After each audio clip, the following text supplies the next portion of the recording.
Sodom and Gomorrah, and what happened to them. Genesis 19. Lot and his family escaped from Sodom before it's destroyed. Long shadows of evening time were stealing through the valleys, and everywhere people were hurrying home. Soon the city gates would be closed, and the wise men who sat there during the daytime to judge the people would be turning homeward, too. Among the wise men who sat in Sodom's gate was Lot. On this evening he saw two strangers approaching, and he greeted them with a low bow, just as Abraham had greeted these same men earlier in day. For they were no other than the angels who had dined with the Lord at Abraham's tent. Lot invited them to his home to spend the night, but they said they would stay out in the streets. Now, Lot knew the wicked men of Sodom would try to harm them if they remained in the streets, so he urged them to come with him. Finally they consented. Here again the angels were entertained with hospitality, which may have reminded them of Abraham's kindness, for Lot brought water to wash their dusty feet and prepared good things for them to eat. Possibly Lot did not yet know that they were heavenly beings, but he thought they were strangers unlike the wicked men who lived in that city. Soon the news spread all over Sodom that Lot had two strange-looking visitors at his home, and men came hurrying from every part of the city to see them. They planned to hurt them, but when Lot refused to let them see his guests, they pushed him aside and tried to break open the door. At this the angels drew Lot quickly inside, and then smote the men with blindness. Now Lot knew that his visitors were angels, and that they had come to destroy Sodom because it was such a wicked place. He went out to the homes of his sons-in-law, two men of Sodom, and told them that the Lord was going to destroy their city. But they would not believe his words, and they would not listen when he told them to hurry and escape for their lives. So the night passed by. When the early morning came, before the sun lightened the earth, the angels urged Lot and his wife and their two daughters to make haste and flee out of the city lest they also be destroyed. How hard it seemed for Lot to leave his home and his riches to be destroyed. God was merciful to him, and the angels seized him and his family and dragged them outside the city.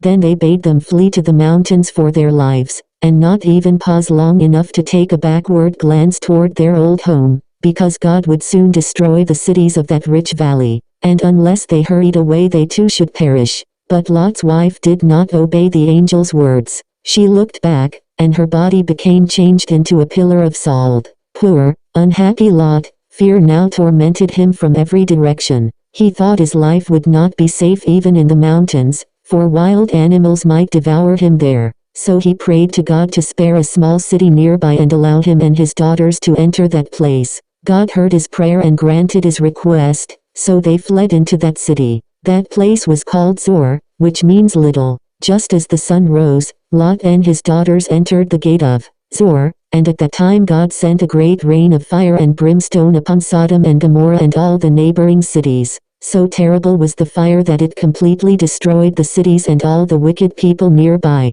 Lot and his daughters feared that their lives were not safe in Zoar, so they hurried to the mountains, where God had first told them to go. There they lived in a cave home, far away from other people. After this time we hear no more about Lot, the man whose home and riches were destroyed because he chose to live among wicked people who hated God.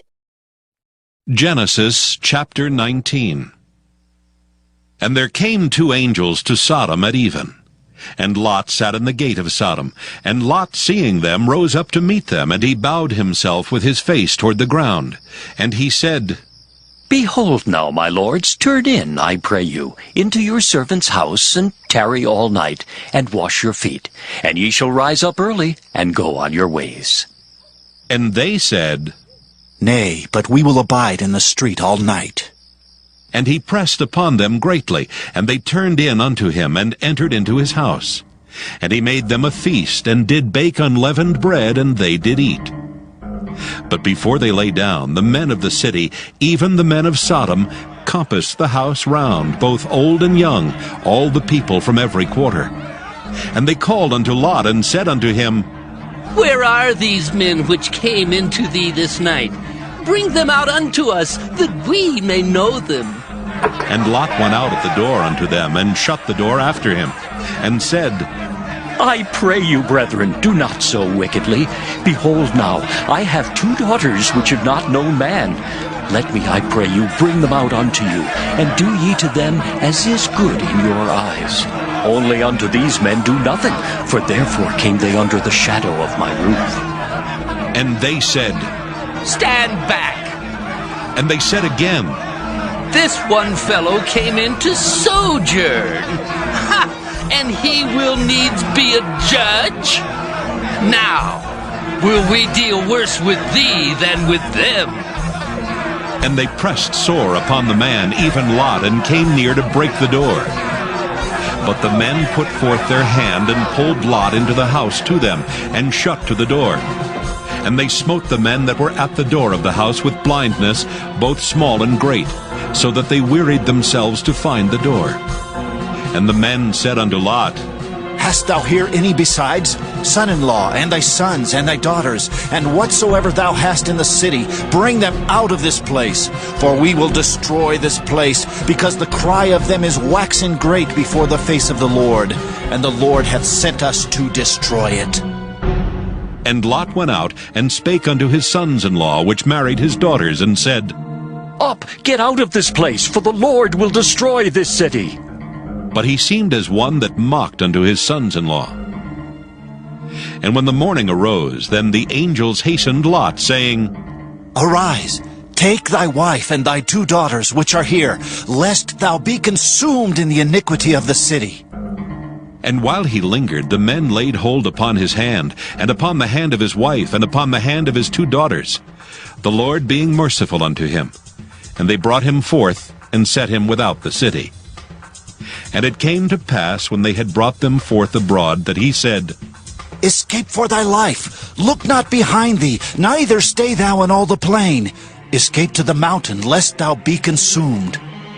And Lot said unto them, Oh, not so, my lord. Behold now, thy servant hath found grace in thy sight, and thou hast magnified thy mercy, which thou hast showed unto me in saving my life. And I cannot escape to the mountain, lest some evil take me, and I die. Behold now, this city is near to flee unto, and it is a little one. Oh, let me escape thither. Is it not a little one? And my soul shall live. And he said unto him, See, I have accepted thee concerning this thing also, that I will not overthrow this city for the which thou hast spoken. Haste thee, escape thither, for I cannot do anything till thou be come thither. Therefore the name of the city was called Zoar. The sun was risen upon the earth when Lot entered into Zoar. Then the Lord rained upon Sodom and upon Gomorrah brimstone and fire from the Lord out of heaven. And he overthrew those cities, and all the plain, and all the inhabitants of the cities, and that which grew upon the ground. But his wife looked back from behind him, and she became a pillar of salt. And Abraham gat up early in the morning to the place where he stood before the Lord. And he looked toward Sodom and Gomorrah, and toward all the land of the plain, and beheld, and lo, the smoke of the country went up as the smoke of a furnace. And it came to pass, when God destroyed the cities of the plain, that God remembered Abraham, and sent Lot out of the midst of the overthrow, when he overthrew the cities in the which Lot dwelt. And Lot went up out of Zoar, and dwelt in the mountain, and his 2 daughters with him. For he feared to dwell in Zoar, and he dwelt in a cave, he and his 2 daughters. And the firstborn said unto the younger, Our father is old, and there is not a man in the earth to come in unto us after the manner of all the earth. Come, let us make our father drink wine, and we will lie with him, that we may preserve the seed of our father. And they made their father drink wine that night. And the firstborn went in, and lay with her father. And he perceived not when she lay down, nor when she arose. And it came to pass on the morrow, that the firstborn said unto the younger, Behold, I lay yesternight with my father. Let us make him drink wine this night also, and go thou in and lie with him, that we may preserve seed of our father. And they made their father drink wine that night also. And the younger arose, and lay with him. And he perceived not when she lay down, nor when she arose. Thus were both the daughters of Lot with child by their father. And the firstborn bare a son, and called his name Moab. The same is the father of the Moabites unto this day. And the younger, she also bare a son, and called his name Ben-Ammi. The same is the father of the children of Ammon unto this day.